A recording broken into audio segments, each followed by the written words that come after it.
nag-enjoy at na-bless sa worship? Taas kamay. Ang sarap magpuri sa Panginoon, ano? No? Kay buti ng Diyos. Pati yung line up, tapos na yung teaching natin.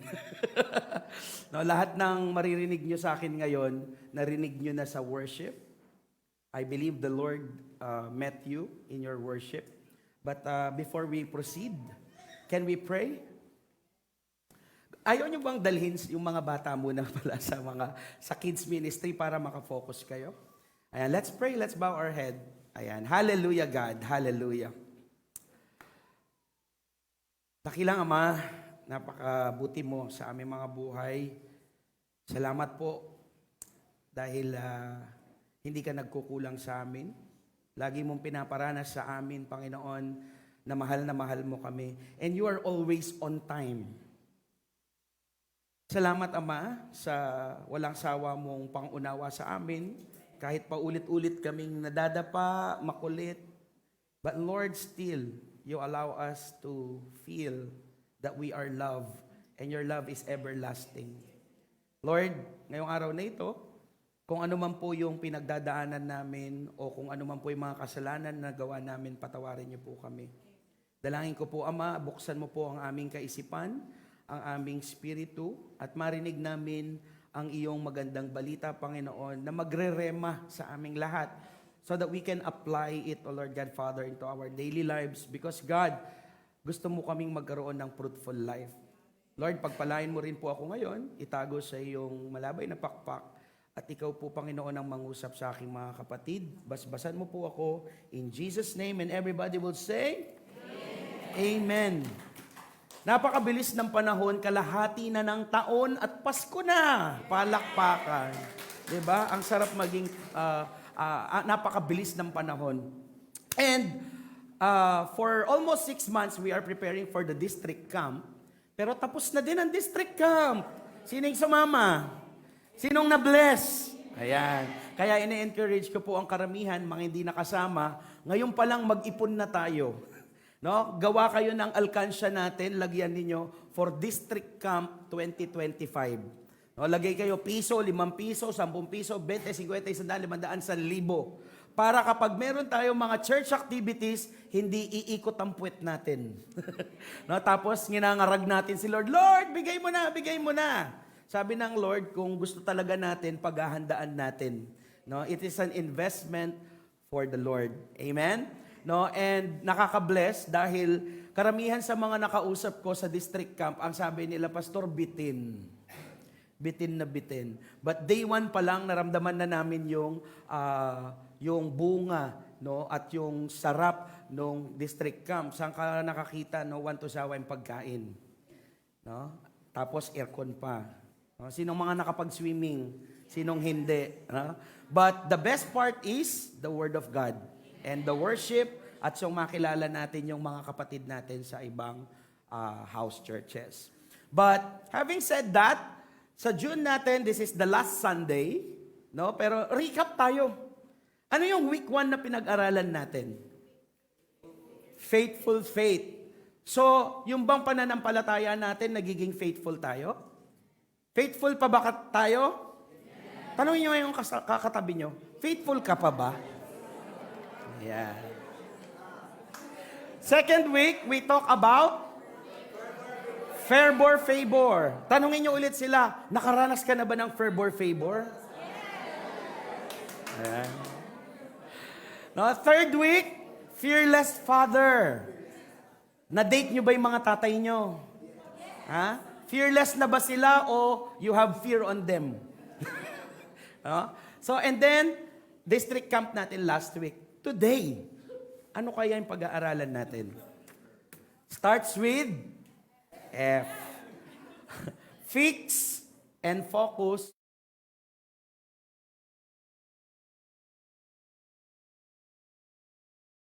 Full. At nakikita nyo yung background, ang sarap kainin ng mansanas.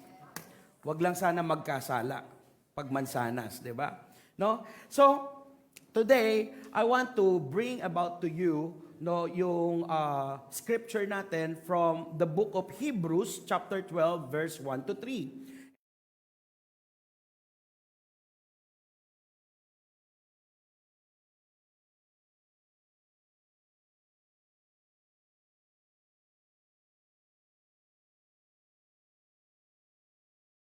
great cloud of witnesses. Ito yung mga saints o yung mga mananampalataya na nauna na sa ating umakyat sa langit. Alright? So, they are the cloud of witnesses. Ibig sabihin, tinitingnan nila tayo dito, may echo yata. Tinitingnan nila tayo dito, chini-cheer natin sila. Kaya mo yan, Brother Ronnie, huwag ka susuko. No? Kaya mo yan, Isaiah, huwag ka susuko. No, they are the great witnesses and they are the one who is cheering up na magpatuloy ka, magpatuloy ka. No? Probably they are already angels. We do not know. No? And sabi niya dito, and let us run with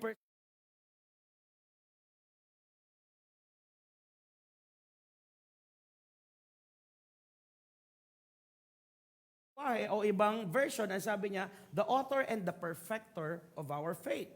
For the joy set before him,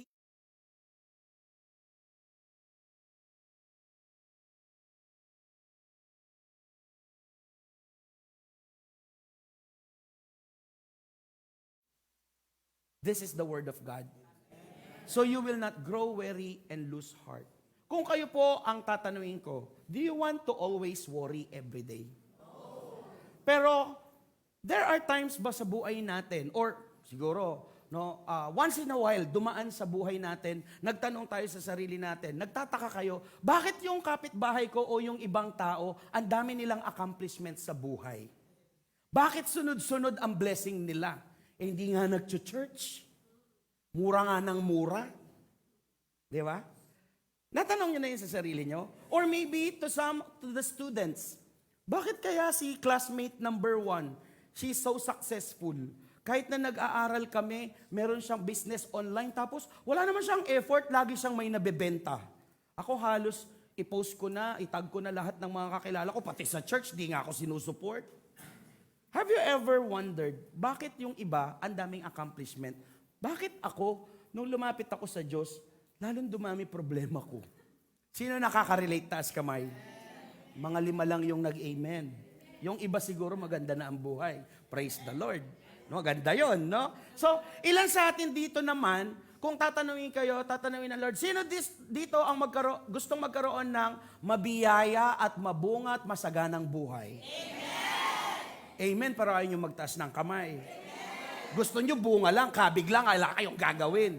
No? Amen! Amen! Praise the Lord. So, today, I'm going to share to you about living a life of blessing and fruitfulness. No, we want to be fruitful. Ano nga bang ibig sabihin ng masagana, mabiyaya, no? Ano pa ba? Mabiyaya or mabungang buhay. No, lagi nating naririnig to kay Sister Josie, mananagumpay. Paano tayo magiging mananagumpay? No? Ano nga ba yung tunay na kahulugan ng successful life? No? Ano nga ba? No? Sino sa atin dito ang makakapag-define ng successful life? Hello, may kausap ba ako? Taas kamay, isa lang. Ano ang successful life sa'yo? Ayun, sa likod. Sige po, kayo sa likod ni Ate Josie, sino yon? Ay, si Sister Maria. Ay, Sister Jem. Ano ang successful life sa inyo? Contentment and? Ha? Happiness and contentment. That is successful life. Ano pa? Isa pa. Well done, good and faithful servant of the Lord. Tinapos na agad. Alright. So, that is true, no? To be honest, kung tatanungin tayo, as human as we are, gusto natin happiness. Gusto natin magandang bahay. Gusto natin magandang sasakyan. Kasi kaya lang kayo, ayaw nyo sabihin, mapaka-spiritual nyo eh. Diba? In totoo sa atin, as normal people, no, we want to have a successful life. Ang idea natin doon is marangya, walang problema, kakain kahit kailan mo gustong kumain, may makakain ka. Wala kang utang. Tama? So, that is successful life. But in the Bible, ano ba ang definition ng successful life? Sino makapagbibigay sa atin ng spiritual na bunga mula sa Bible? Kasi may bungang pang material, pang makamundo, at may bunga o buhay na pang spiritual. Can you give me at least 9? Okay, sabay-sabay. Joy. Peace. Sige nga, check nga natin kung tama.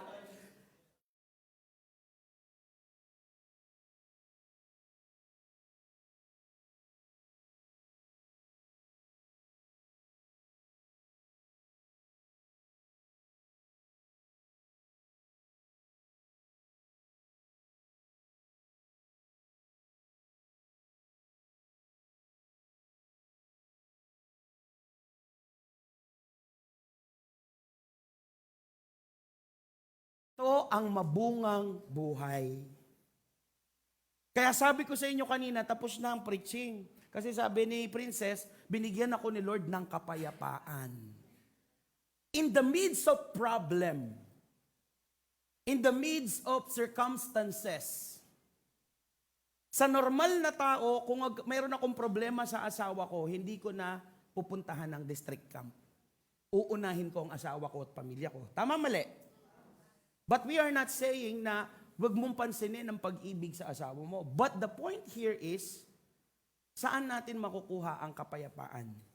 Sa mundong ibabaw ba o sa Diyos lamang? No, this is the definition of God on how we will have a fruitful life, and God wants to see us to be fruitful in a way or in a perspective na gusto niyang makita.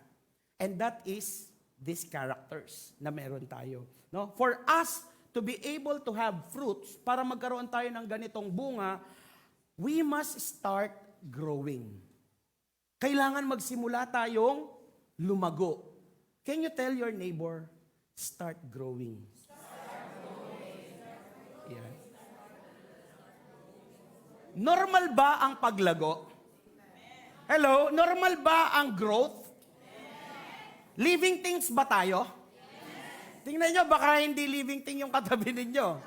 No? Ang sabi kasi sa Bible, kapag living thing lumalago, may nangyayari. No? Kahit ang anong klase pa ang kinakain mo, you are growing. Ako nga, hindi na kumakain, I'm still growing. Diba? I don't understand. Pero si Thea, ang lakas kumain ng kanin, hindi naman siya lumalago. Pag ganun. Ako lang. So, grow, no? We are growing, no? All of us know, alam nyo ba na tayong lahat kailangan natin lumago sa buhay? Amen. It may be physical, spiritual, emotional, financial, mental. So, God is speaking about growth. Kapag stagnant tayo at hindi tayo lumalago, ibig sabihin, may problema. Kasi hindi ka bagay. Tao ka. Buhay ka. You are an organism. Bakterya nga lumalaki. Tayo pa kaya? We are created in the image of God. Now let me ask you to reflect for a moment. Sa spiritual nating buhay, lumago na ba tayo? Lumago na ba tayo? No? Kasi sabi ng Bible in the book of John chapter 5, John chapter 15 verse 8,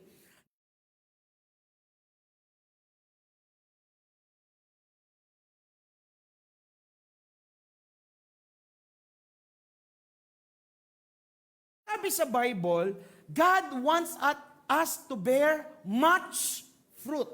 Not just one fruit, but much fruit. Because bearing fruit gives glory to God. Sino ang umattend dito sa district camp? You remember dun sa preaching ko? What is the one purpose that God wants us to fulfill to glorify Him? Maparangalan ang Diyos. So, isa sa mga uri o mga bagay na pwede natin parangalan ng Diyos kung mamumunga tayo ng sagana for us to be fruitful. Now, the question is, fruitful na ba tayo? O may nagbabago na ba sa atin? No, that is the question. No? Kasi kung wala pa, I think we need to go back to the Bible and ask ourselves, do we really love God? Mahal ko ba talaga ang Diyos? Gusto ko bang mapapurihan ng Panginoon? Then, I must grow. Can you tell yourself, I must grow? Kasi kapag lumalago tayo, it shows that you are a true disciple of God. Ang tunay na tagasunod ng Diyos ay lumalago.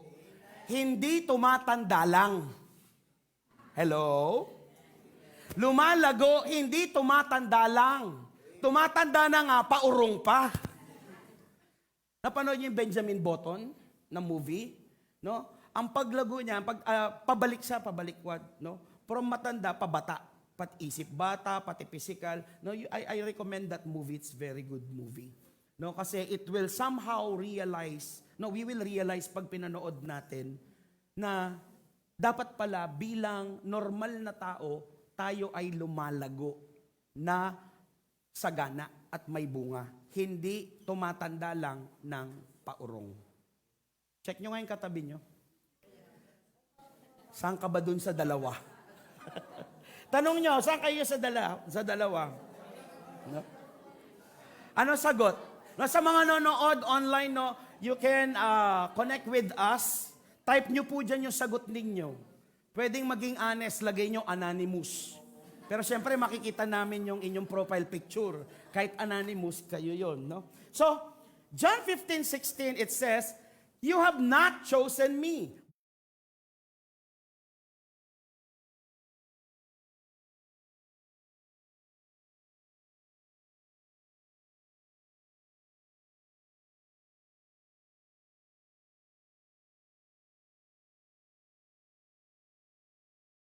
Oh, can you say continuous?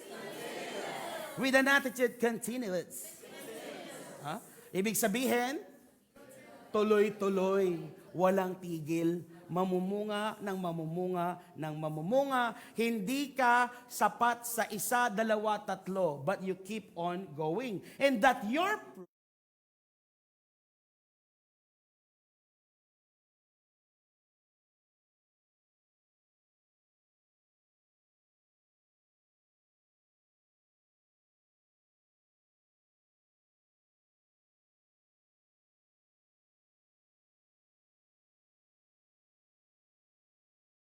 kung gusto natin ng masaganang buhay, mamunga tayo ng mamunga, manatili tayo sa Diyos, at kapag hiniling natin sa pangalan ni Jesus, lahat ay ibibigay sa inyo.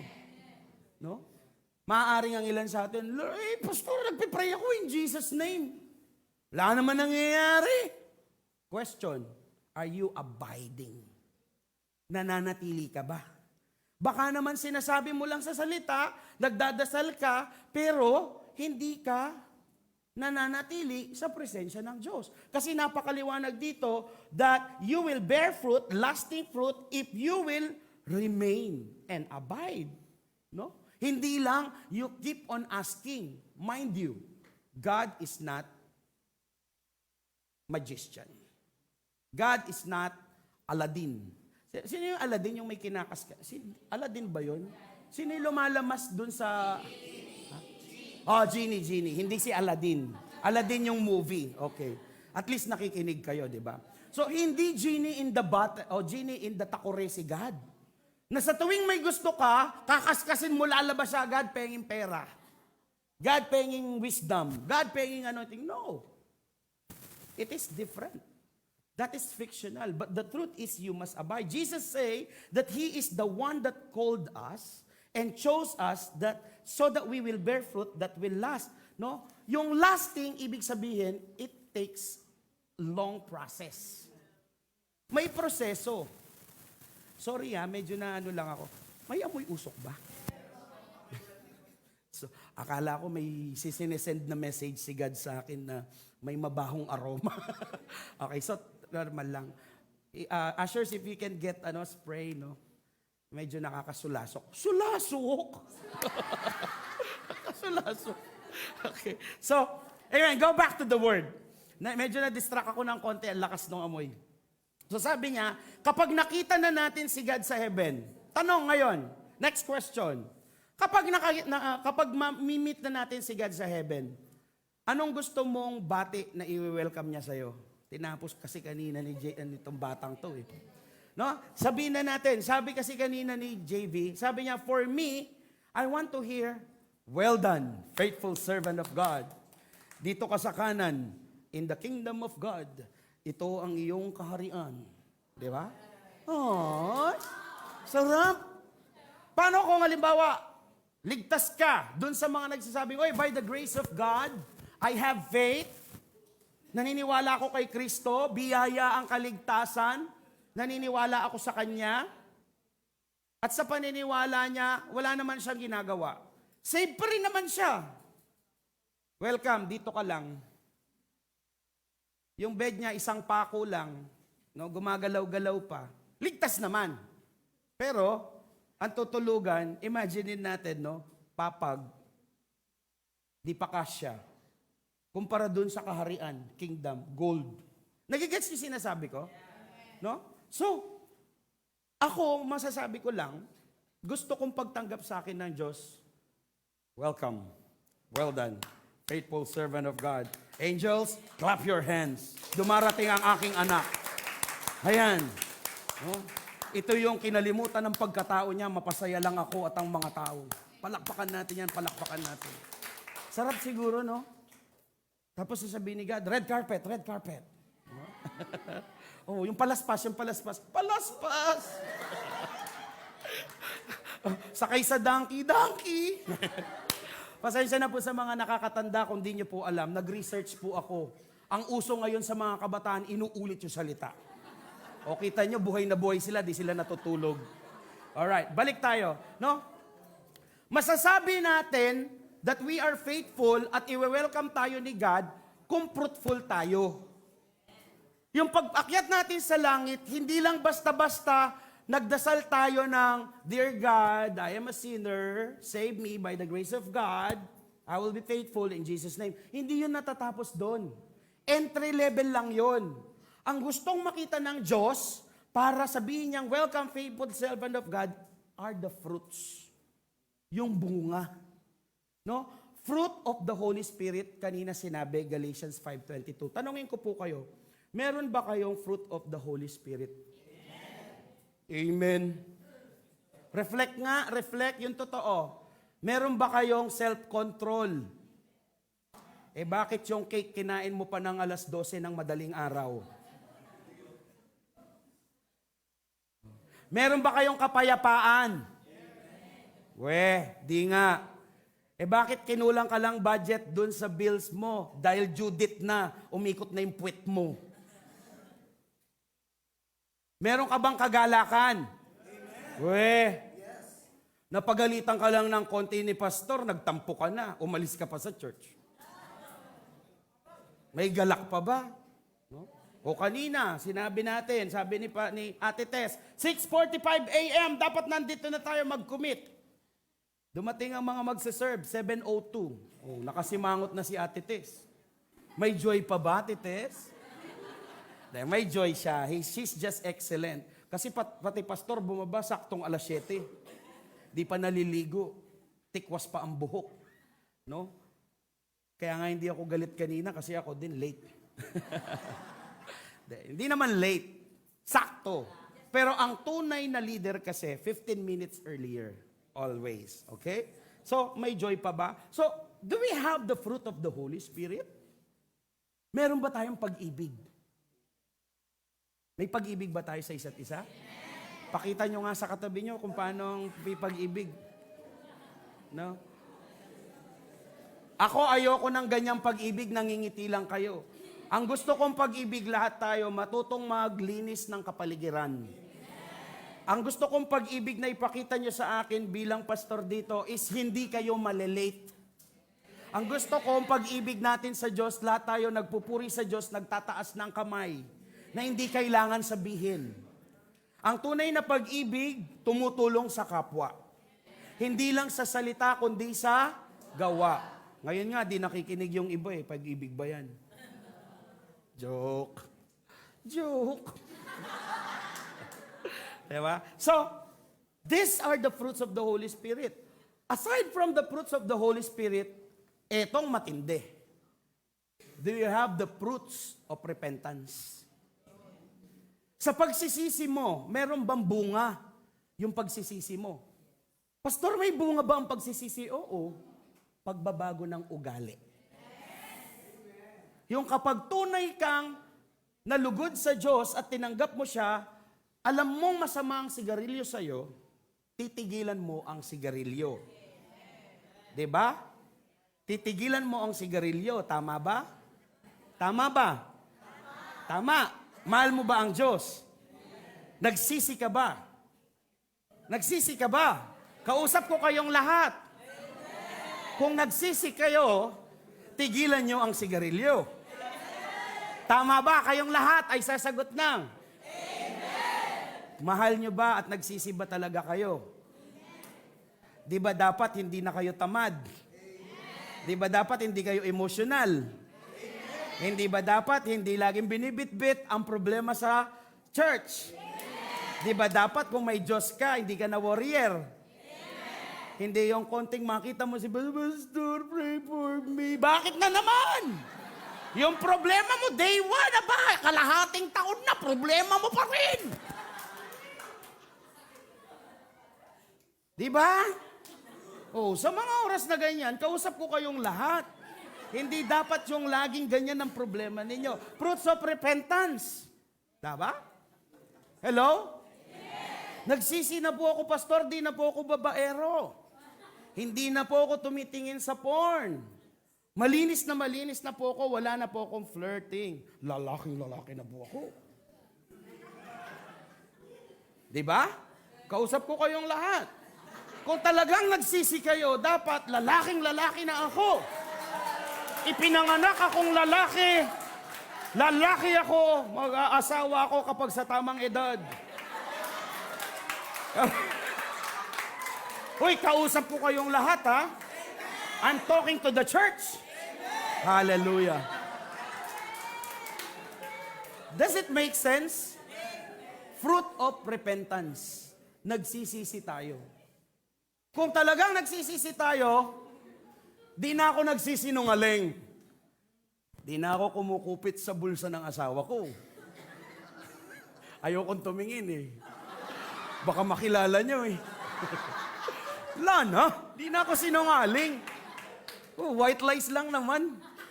Kasi baka ngumakngak kapag nalaman. Tago ko na lang yung Shopee ko. Diba? Wala akong pinapatamaan. Baka kasi magalit na naman kayo. Fruit of repentance, tama? Ba't di tumatawa? No, or even me, I repent. God, I repent in the name of Jesus. Doon na naman tayo sa pagkain eh. Gluttony is a sin. Hanggang kailan, hanggang saan? 7 taon na akong nagda-diet. No? So, dapat kakitaan tayo ng bunga. Hindi puro salita, pero dapat makita sa gawa. Nagsisi ba talaga tayo? Kung nagsisi tayo, dapat nabago ang ugali natin, nabago ang isipan natin, na kahit na may problema at pagsubok, alam mong may Diyos, hindi yung laging bombarded ka, may problema na naman ako, ito na naman problema ko, sunod-sunod, pak. Ilang beses ba sasabihin ng Bible? Do not worry about tomorrow. Let tomorrow worry about itself. If the birds in the air, God can feed them. Tayo pa kaya? Trust the Lord. Do not lean on your own understanding. Be strong and be courageous. Ang dami. Basahin niyo ang Bible. Para lahat ng mga alalahanin niyo sa buhay, mawala. Sasagana ang buhay mo. Sa magiging successful ang buhay mo. Bakit? Kasi meron kang kapayapaan. Amen? So, there is this fruit of repentance, fruits of ministry. Paano tayo makakaakit sa langit na sasabihin ng Diyos, well done, faithful servant of God. Whatever skills you have, whatever talents you have, share it to the kingdom of God. No? May tanong ako. Anong gusto nyo? Maging faithful o fruitful? Sino nagsasabi ng faithful? One. Sino ng fruitful? O, di ba? Di ba pwedeng both? Sinong namili ng dalawa? Taas kamay. Well done, faithful servant of God. We want to see that, not by words, but by action. O, ilagay na daw si Tito Ronnie sa technical. Magsishare na siya, fruits of the ministry. Oh, hallelujah. Magli-lead na daw siya ng life group. Sisimulan daw niya sa pamilya niya. Hua! Tatay, hua! Amen? No? So, pwede naman pareho eh. Bakit hindi? Faithful ka, pero fruitful. Kasi we saw a lot of people, especially mga believers, mga nananampalataya. Ang daming faithful, but not everyone are fruitful. Hello? Ang daming faithful believers. 20 years nang born again Christian, but there's no fruit. Ano yung sinasabi kong fruit? Maasim pa rin ang muka araw-araw.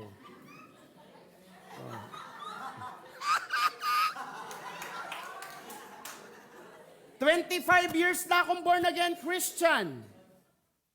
Tumataya pa rin ako sa loto tsaka sa wedding. Nagmamadyong pa nga. Nagtotong-its pa. 10 years na akong born again Christian. Napakasimple sa aking magsinungaling. White lies naman. 15 years na akong born again Christian. Manggagancho pa rin ako. Kabig lang ng kabig, hingi ng hingi, ako lang nabibless. Pero kapag hihingan na ako ng tulong, ay sorry, wala ako ngayon. 15 years ka ng born again Christian, wala ka pang na-share, pero ang kinain mo sa katutak na napunta lahat sa tiyan. Are you getting my point? Kristiyano ba talaga tayo? No? We see a lot of faithful Christians, but they are not fruitful. Walang pagbabago. Or maybe, there are some Christians na nakikita ninyo, bakit yung ibang Kristiyano, gumaganda yung buhay slowly. Nakikita natin nagbabago ang buhay. Even in the physical realm, tama? Aminin natin to, yung reward sunod-sunod. Tanong natin sarili natin, bakit tayo hindi? Something's wrong. Or maybe, it may not be wrong. Baka ginagamit pa lang ni Lord na gamitin yung pagsubok kung hanggang saan ka. And then kapag na-overcome mo at naka-fix na yung eyes mo kay Jesus, the blessing will overflow. Amen? Amen? So sa mga tao ngayon na may problema, inaantok, nanlalamig sa pananampalataya, stay there. Stand firm. Kapit lang tayo sa Diyos. No?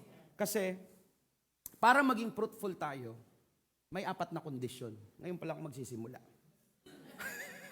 May 4 na kondisyon for blessing and fruitfulness that are given in the Bible. Ano yung 4 na kondisyon? Number 1, I must cultivate some roots. No? Gaya ng halaman, we must be rooted. We must cultivate our roots kung saan tayo kakapit. Doon kasi manggagaling yung paglago at bunga. Meron ba kayong nakitang halaman na walang ugat na namumunga? Hello? Wala pa? Lahat may ugat? Kahit damo may ugat, di ba? Okay. So, gaya yun ng halaman. Kasi sa ugat, nagmumula yung lahat ng nutrients. No? Doon nagmumula yung uhaw niya, doon siya iinom.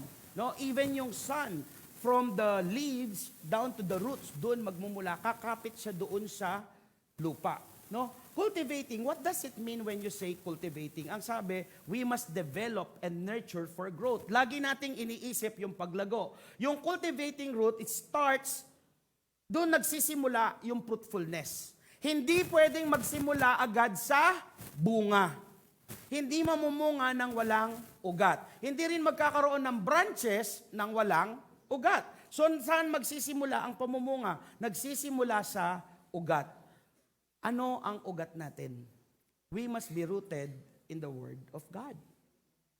At sa Kanya mismo, kay Jesus Christ.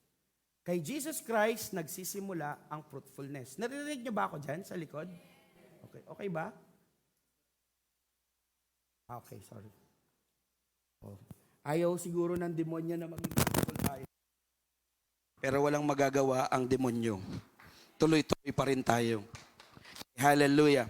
So, Jeremiah 17, verse 7 to 8. Ang ganda ng boses ko dito. Sabi niya, but blessed is the man who trusts in the Lord, whose confidence is in Him. He will be like a tree planted by the water that sends out its root by the stream. It does not fear when heat comes. Its leaves are always green. It has no worries in a year of drought and never fails to bear fruit. Anong ibig sabihin nito? Blessed is the man who trusts in the Lord.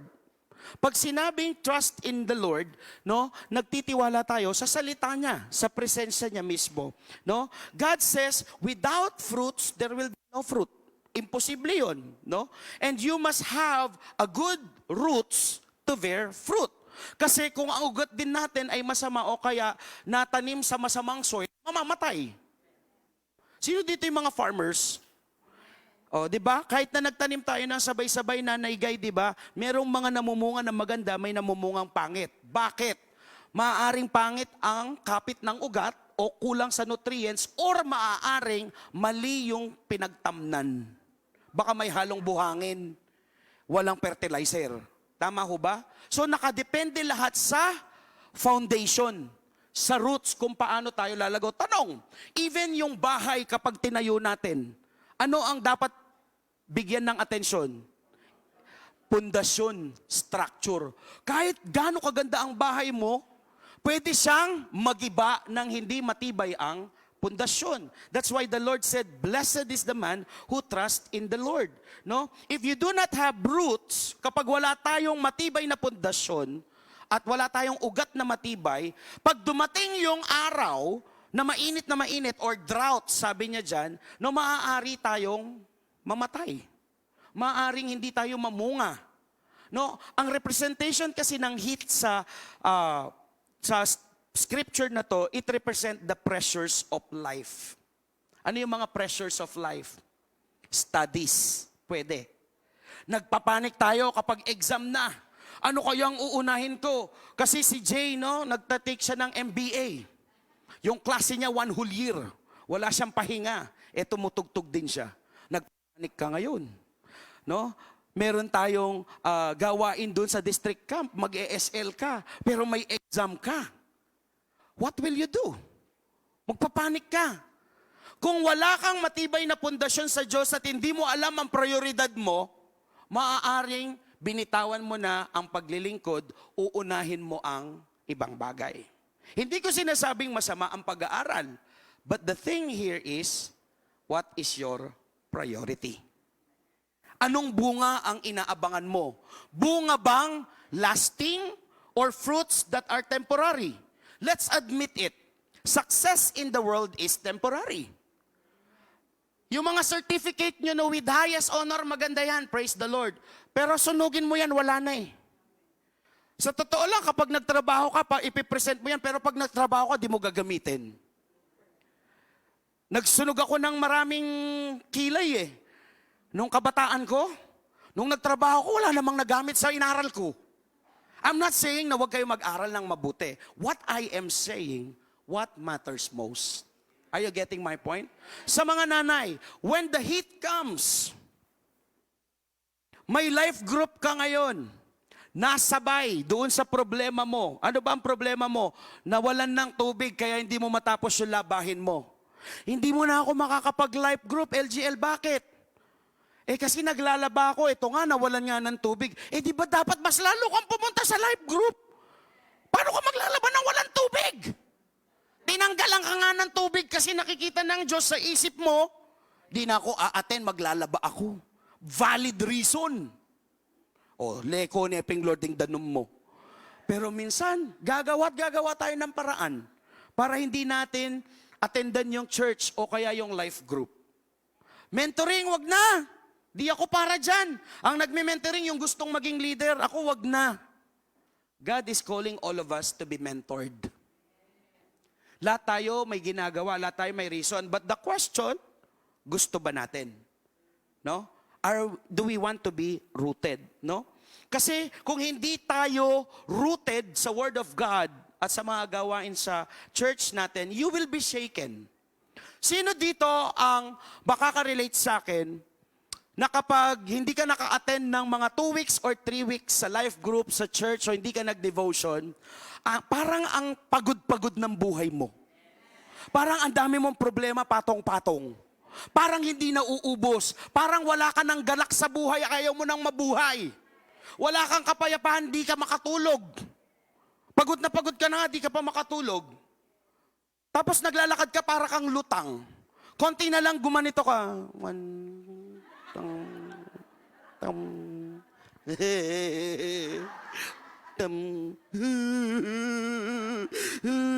Tam. Atam. Gusto pa ni Lord na maging ganun ka? Then, what's wrong? You are shaken. You are not strong enough with your emotion. You are not strong enough with your mental capability. You are not strong with your decision making. You are not strong with your faith. No, you are in a mess. Chaotic ang buhay mo. Do you know why? You are not rooted. That's why you are shaken. But if you are rooted, you are anchored in the Word of God. You are anchored in the presence of Jesus Christ. So mag-worship ka lang, ang saya na ng buhay mo. Pero may iyak tawa din doon. Pero ibang iyak tawa. Pero masaya. Di ba? Two different things. Are you with me? So you must be rooted. We must have a root that lasts. No? Amen? No? Alam mo, isa sa mga pinaka-common na tropical na puno sa Pilipinas, ano? Mangga, ano pa? Bayabas, ano pa? Tropical. Nyog, okay. Okay, sabihin ko na, banana. Saging. Ang saging, kapag pinutol mo po yun, tito, di ba? Sinachap-chap pa yun, pinaglalaruan pa yun. Tapos mababali. After a few moments, mga weeks lang, tumatayo ulit. Tama? O, puputulin mo. Kukuha ka ng kutsilyo, puputulin mo. Ichachap ka, ang sarap palaruin nung sanga nun eh. Ganun pa yun eh. Pero, tutubo ulit. Bakit? Still there's a root. Meron kasing iba na kapag pinutol mo na yung branch, normal na namamatay na. But itong saging, kahit dito sa gilid namin, ilang beses na namin pinutol yun eh. Pero nabubuhay. Pero, minsan lang mamunga ang saging, di ba? Hindi always. Seasonal, tama? So, napakadalang ng bunga niya. Pero, di siya namamatay. Bakit? Rooted. Tayo kaya? Tayo kaya? Hanggang saan tayo? Hanggang kailan tayo? Minsan mainit, minsan maligagamgam, okay lang. As long as you are rooted, tutubo ulit. No, kung minsan kasi nararanasan natin, let's be honest. Minsan nanlalamig tayo. Minsan nga nag-enjoy tayo sa preaching, natatawa after 20 minutes ayaw mo na makinig. Tama? Hello? No? So, but kailangan nating mag-ugat. Ugat, ugat, ugat. Sabi mo nga sa tabi mo, mag-ugat ka nga. Okay. How to develop that kind of fruit that lasts? Paano? Letter A, fix your eyes on Jesus. Ito pa lang yun. Fix and focus for to be fruitful. Fix your eyes on Jesus. Hebrews chapter 12 verse 2, fixing our eyes on Jesus, the pioneer and perfecter of faith. Sino daw? Kanino daw tayo mag-fix? Fix your eyes on Jesus, not on the pastor. Fix your eyes on Jesus, not on your problem. Fix your eyes on Jesus, not on your spouse. Fix your eyes on Jesus, not on your financial problem. Fix your eyes on Jesus, hindi sa jowa mo. Fix your eyes on Jesus, hindi sa TikTok. Fix your eyes on Jesus, hindi sa grades. Fix your eyes on Jesus. Napakaliwanag, tama? No, fix your eyes on Jesus, the author and perfecter of our faith. Dahil kapag nakatingin lang tayo kay Jesus, He is the only perfect God, perfect person, perfect role model. Kasi kung tumingin po kayo sa akin o titingin kayo sa ibang leaders, we are imperfect people. Kasi pag tumingin tayo sa isa't isa, pwede tayong ma-stumble. Halimbawa, kung titingin ako sa ibang nakikinig ngayon, parang nawawala na ng atensyon. Pwede na akong tumigil. Kasi wala naman nang nakikinig. But I will fix my eyes on Jesus. Sabi niya, anak, ituloy mo. Meron at merong nangyayari sa mga yan. Huwag kang judgmental. Okay, sorry. Now, sometimes ganyan tayo, tama? Hindi natin alam kung anong pinagdadaanan ng bawat isa, pero judgmental tayo.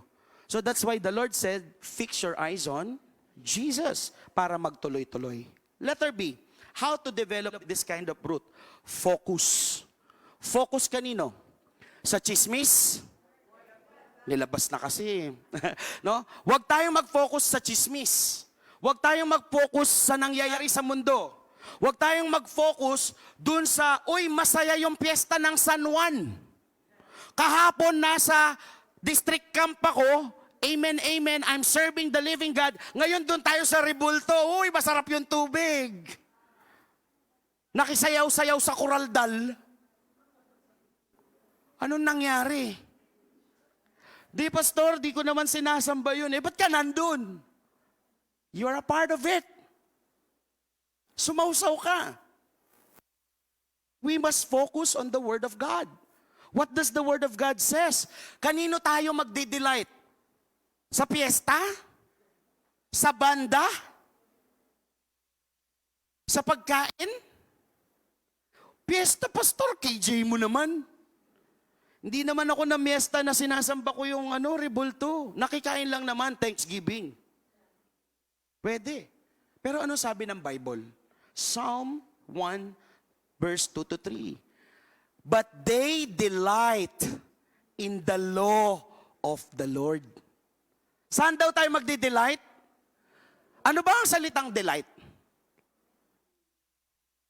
Hello? Ang salitang delight po is ice cream. Select delight. Ha? Ate, yan ang delight. Ano ang delight? Be delighted. No, masyado tayong, kaya humingi ng tulong kasi hindi ko rin alam sa Tagalog, but I know the meaning. Alam niyo ang meaning? Maminits, ano ang delight? Magsaya, magalak. Magalak tayo sa salita ng Diyos. Huwag sa mga bagay sa mundo. Huwag sa mga concert na pangmakamundo. Para kasing hindi swak. Sa linggo, nagpupuri ka sa Diyos. Kapag sa ibang araw, seasonal, mga nagmumurang banda ang pinapakinggan mo. Does it make sense? It doesn't make sense. Kung sa Diyos ka, sa Diyos ka. Kung sa mundo ka, sa mundo ka. Hindi pwedeng dalawang maskara. Gusto nyo ba na dalawa ang maskara ninyo? Dalawa ang mukha nyo?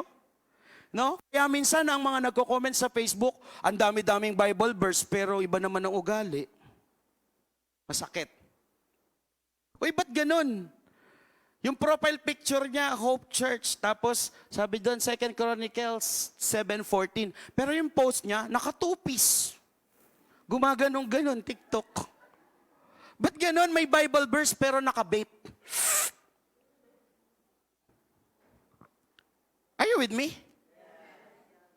So, rather than focusing ourselves in the world, focus on the Word.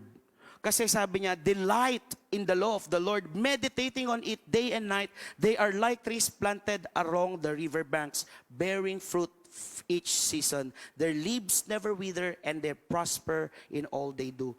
People cannot make you strong. The world cannot make you strong. They can encourage you. That's for sure. But the resources for us to be fruitful should be the Word of God. Na-encourage ko ba kayo? Pero hindi ko kayo mabibigyan ng bunga. Alam niyo kung anong magbibigay bunga sa ating lahat? Salita ng Diyos. Lahat ng sinasabi ko dito, kahit tumatawa kayo, 100% malilimutan nyo. Mamaya lang magtanong ako anong point number 1, di nyo na alam. This is reality. But this one, this will give you fruits, the Word of God. Amen?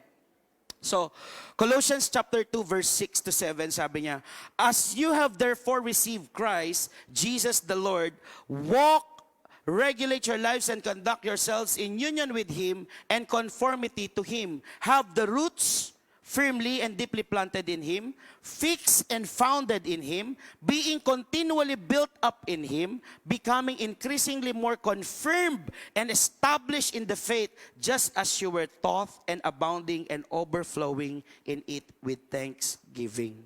Fix your eyes on Jesus. Focus on the Word of God. You will be fruitful. Do you want fruitfulness? Fix your eyes on Jesus Christ. Focus on the Word of God. Practically, paano natin gagawin yon? Spend time daily reading. Daily. Day and night. Daily. Sino dito, life groups, still doing this after the camp? Devotion. Taas kamay. Paano yung iba? Do you do your devotion? Sinong nabibless na everyday nagsisharing tayo ng Word of God? Sino ang kahit na puyat ka na, antok ka na, kahit inip ka na dahil ang haba ng sharing. But at the end of the day, masaya ka pa rin. Parang may hinahanap-hanap ka. Sino dito ang nakaranas sa church natin, Sunday service or life group? Dumating ka sa point na tinatamad ka na, ayaw mo na. Pero pag dumating ang linggo, parang may humahatak sa'yo. Papunta sa church na parang, hoy, ano ka ba, linggo ngayon? Eh, Lord, online na lang. Okay naman internet ko. Maligo ka na. Lord, baka pwede namang magpahinga. Deserve ko to, deserve.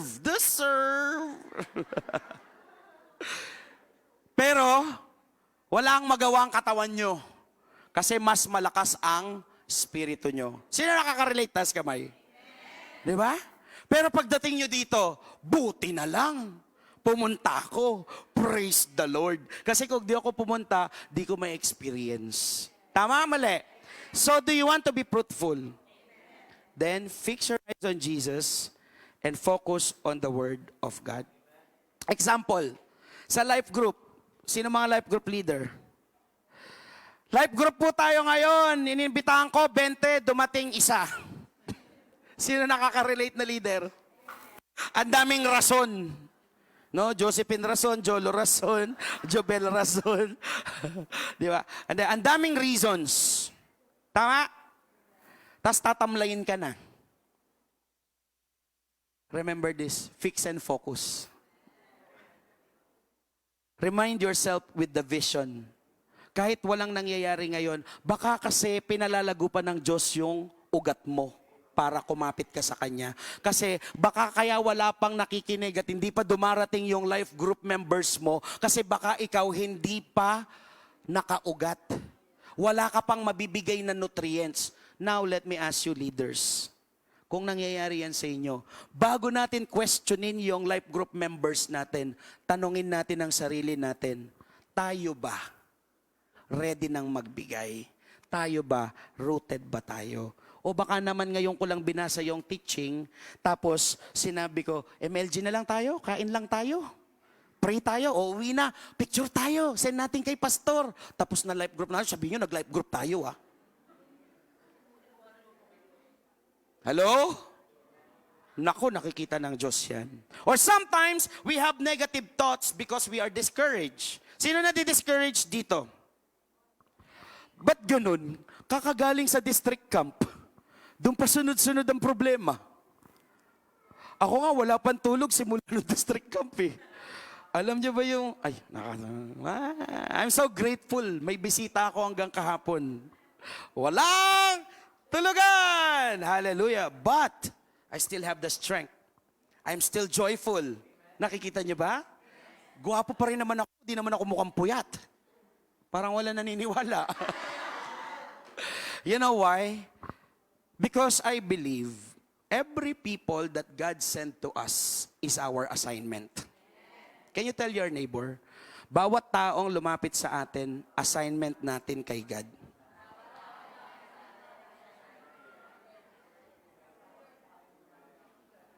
Naniniwala pa ba tayo sa ginagawa natin? Naniniwala pa ba tayo sa ginagawa natin? Mahal pa ba natin ang Diyos? Excited pa rin ba tayo? Talaga ba? Pag hindi na, kasi alam ko minsan hindi na, go back, fix, and focus. And you will be fruitful.